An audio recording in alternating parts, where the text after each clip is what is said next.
Sa lahat ng naririto, by the name of our Lord, Yeshua HaMashiach, Yahweh Jesus Christ, naririto po kami upang magbahagi ng kanyang banal na salita sapagkat nalalapit na ang pagbabalik ng ating Panginoong Diyos at ito ay isang paalala para sa lahat na binigyan ng buhay ng ating Panginoong Diyos na si Yeshua HaMashiach, Yahweh Jesus Christ. Sapagkat sinabi sa kanyang banal na salita na lahat tayo ay nakakagawa ng kasalanan. Kaya tayo ay patuloy na pinapalalahanan ng ating Panginoon. Sapagkat makasaad sa kanyang banal na salita sa Romans chapter 3 verse 23, ang lahat ay nagkasala at hindi nakaabot sa kalwalhatian ng ating Panginoon. Kaya tayo pinapaalalahanan na tayong lahat ay dapat magsisi at layuan na natin ang paggawa ng kasalanan, lalo na sa mga bagay na ikakapahamak ng ating buhay ay hindi ipinagkaloob sa atin ng Panginoon. Kaya mga magsisi na tayo, mga kapatid, at iwanan na natin ang makasanlibutan ng mga gawain at manumbalik tayo sa ating Panginoong Diyos na hari sa lahat ng mga hari at Panginoon sa lahat ng Panginoon. Walang ibang si Yeshua HaMashiach, Yahweh Jesus Christ. Sapagkat kapag hindi tayo magsisi sa ating kasalanan, sinabi ito sa Romans chapter 6 verse 23, sapagkat kamatayan ang kabayaran ng kasalanan, ngunit ang libreng kaloob ng Diyos ay buhay na walang hanggan sa pamamagitan ni Jesus Christ na ating Panginoong Diyos. Kaya mga kapatid, naway pagnilay-nilayan natin ang ating mga buhay na manumbalik tayo sa ating Panginoong Diyos kahit tayo ay nagtitinda, nagtatrabaho, lagi natin alalahanin ang kabutihan kagawa ng ating Panginoon at pagsisiyan ang bawat kasalanan na gawa natin sapagkat ang lahat ng nakaproseya, nakasaad sa kanyang banal na salita ay nangyayari na at ganap na nangyayari na ito. Nakikita na natin ang mga nagaganap ang nangyayari sa bansa natin at maging sa ibang bansa pa man ito, mga kapatid. Lahat ay napaparusahan dahil sa katigasan ng ulo at paggawa ng kasalanan. Kaya pinapalalahanan tayo muli ng ating Panginoong Diyos na tayo ay magsisi. Layuan na natin ang ating paggawa ng mga kasalanang gawain.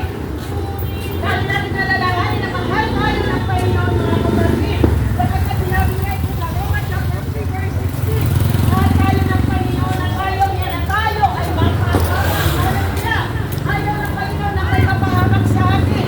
Kaya wag natin antayin na saka tayo. Kung hindi na tayo sa Panginoon, kung tayo nakaranas na ng mga pagsuko, kung tayo nakaranas na ng karagdagan, sa kanyang nalalahanin, na humingi ng tawad sa Panginoon. Ngunit mga kapatid, ang may lakas na tayo.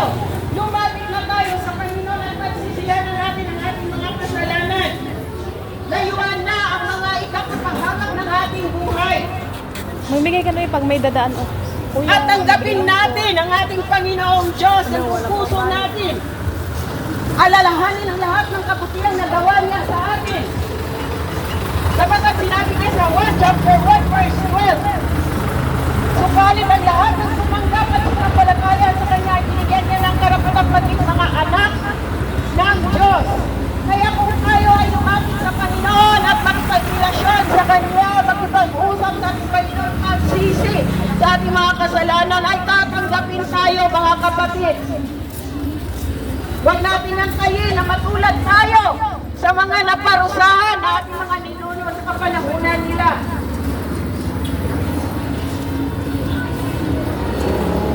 Kaya sinabi ng 1 chapter 6 verse 35, sinabi ni Jesus Christ na siya ang tinapay na nagbibigay buhay at lumalapit sa akin ay hindi na magugutom kailanman at sumampalataya sa akin ay hindi na mauuhaw kailanman.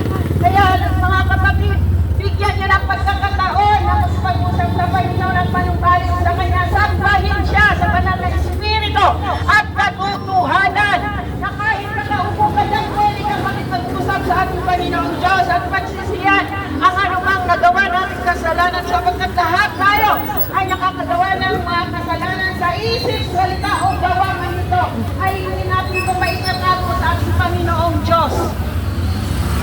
Mahal tayo ng Panginoon.